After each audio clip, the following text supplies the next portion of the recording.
जितने भी पर किसी भी परीक्षा की तैयारी करने वाले बच्चे हैं, ठीक है, वो जरूर से जरूर इस जीएस पार्ट का को कवर करने का काम करेंगे। चाहे एफएससी हो, एसएससी हो, अदर पीएससी हो, रेलवे हो, जो भी हो, आप देखोगे जो भी जीएस पार्ट डाल रहे हैं, करंट अफेयर डाल रहे हैं, सब लोग फोकस करने का काम जरूर से जरूर करेंगे। जैसे आप देखोगे ज्योग्राफी के 10 क्वेश्चन पर फोकस करते हैं। वन संपदा की दृष्टि से विश्व में भारत का स्थान, ठीक है, वन संपदा की दृष्टि से भारत का विश्व में कौन सा स्थान है, तो आप देखोगे 10वां स्थान है। कितना स्थान है? 10वां। याद देखिए, है ना, विश्व में भारत का वन संपदा की दृष्टि से 10वां स्थान है। नहीं, कच्छ का छोटा रण अभयारण्य मुख्यतः आवास है। कच्छ का छोटा रण किसके लिए फेमस है? तो जंगली गधा के लिए, ठीक है, जो कि आप देखोगे डेमो क्लास में ही आप लोगों को शुरू में बताया जाता है, ठीक है।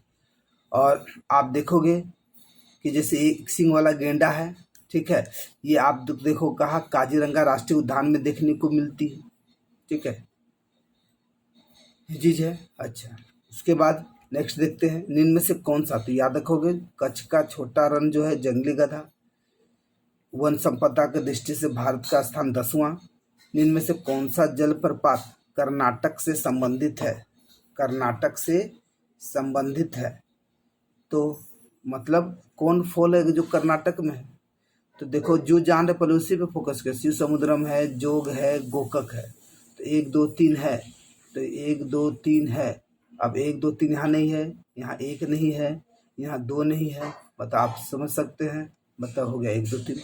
तो इस तरह से आप कहीं ना कहीं दिमाग लगाने का काम आप जरूर से जरूर कर सकते हैं। जो कि शिव समुद्रम आप देखोगे कर्नाटक की कावेरी नदी पर देखने को मिलती है, ठीक है। गोकक जलप्रपात गोकक नदी में देखने को मिलती है।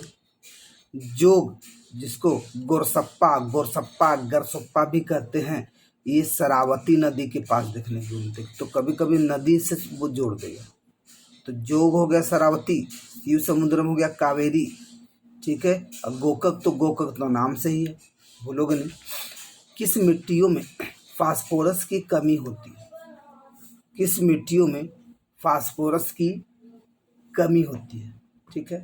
तो अधिकता किस में होती है? अगर आपको पता है तो लगभग आपको पता चल जाएगा किस में कमी होती है, ठीक है। तो आप देखोगे कि जी, तो यहाँ पर आप देखोगे जलोढ़ मिट्टी और काली मिट्टी, इसमें क्या होती है? फास्फोरस की कमी होती है। याद रखेंगे, जलोढ़ और काली मिट्टी में फास्फोरस की कमी होती है। जलोढ़ मिट्टी में सबसे ज़्यादा बहुलता पोटास की होती है। काली मिट्टी में तो आपको याद कराने बोला गया था, वो लड़की का नाम सीमा, सी से चूना, आयरन, मैग्नीशियम, एल्युमिनियम, ठीक है। इनमें से कौन ग्रीन हाउस गैसें हैं? अब ग्रीन हाउस गैसें कौन कौन से हैं देख लीजिए। तो यहाँ पर आप देखोगे कि CO2 कार्बन डाइऑक्साइड तो है ही, CFC क्लोरोफ्लोरोकार्बन गैस है ही, CH4, मतलब एक से ज़्यादा अगर कहीं दिखा तो वहाँ पर ऑप्शन आप देखोगे उपयुक्त सभी आप जरूर से जरूर टिक कर सकते हैं, ठीक है, याद रखेंगे। और ये सारे जो हैं कार्बन डाइऑक्साइड, CH4 बोले तो methane, nitrous oxide, CFC chlorofluorocarbon, ये सारे आप देखोगे कौन से हैं, तो ये सब ग्रीन हाउस गैसें कहलाते हैं। सेंट्रल पोटैटो रिसर्च इंस्टीट्यूट, मतलब टमाटर, है ना, सेंट्रल पोटैटो रिसर्च इंस्टीट्यूट कहाँ है? तो शिमला में, ठीक है। सेंट्रल पोटैटो रिसर्च इंस्टीट्यूट कहाँ है? तो शिमला। याद रखो कहाँ है जी? शिमला में, ठीक है, शिमला। शिमला के टमाटर भी देखोगे बड़े बड़े लाल लाल होते हैं ना जी।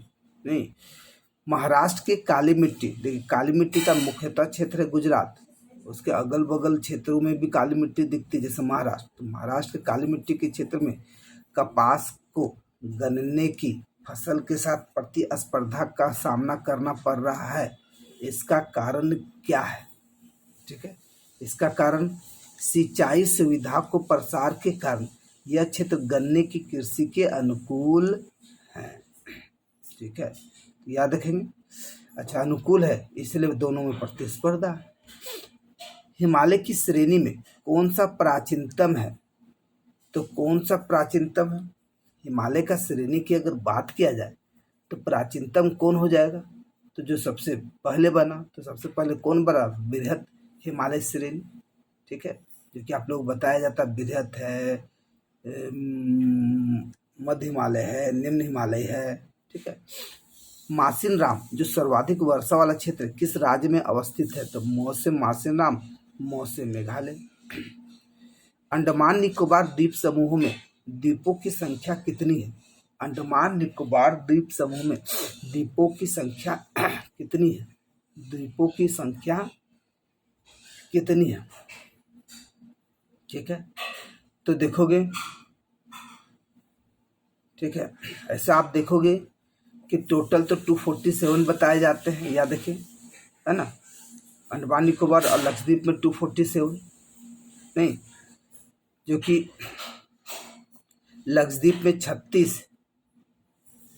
ठीक है, मतलब अरब सागर की ओर जो होते हैं, अगर इस मैप पे अगर फोकस करने का काम करेंगे तो आप देखोगे ये अरब सागर है, यहाँ ये है, तो यहाँ पर आप देखोगे 36 और यहाँ पर देखने को मिलता है 200, है ना, 204। सोचिए, और अगर अरब सागर बोले तो तब तो 43 होगा, लक्षद्वीप बोले तो 36 होगा। बात को समझिए क्या कहना चाहे, 36 याद रखिए। ठीक है, 36 और यहाँ पर देखो 43, 204। लेकिन आप देखोगे कि यहाँ पर देखने को मिल रहा है कि एक ऑप्शन है 572।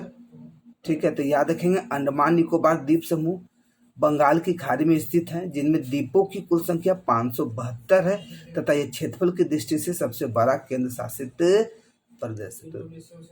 ठीक है जी, क्योंकि आप देखोगे तो मैंने ये सब डेटा क्यों बताया, क्योंकि जब जैसा होगा तब वैसा आप ऑप्शन में टिक करने का काम कर सकते हैं। तो अंडमान निकोबार द्वीप समूह में द्वीपों की संख्या कितना? 572 अगर आपको दिखे तो उसको टिक जरूर से जरूर करने का काम करेगा। ठीक है, ऐसा नहीं, ठीक है, क्योंकि अंडमान निकोबार के साथ द्वीप समूह भी है। सिर्फ अंडमान निकोबार में बोले तो 204, बात को समझिए क्वेश्चन में। अंडमान निकोबार द्वीप समूह बोले तो आपका हो गया 572। क्लियर? उसके बाद बंगाल की खाड़ी बोले तो 204, लेकिन अंडमान निकोबार द्वीप समूह बोले तो 572।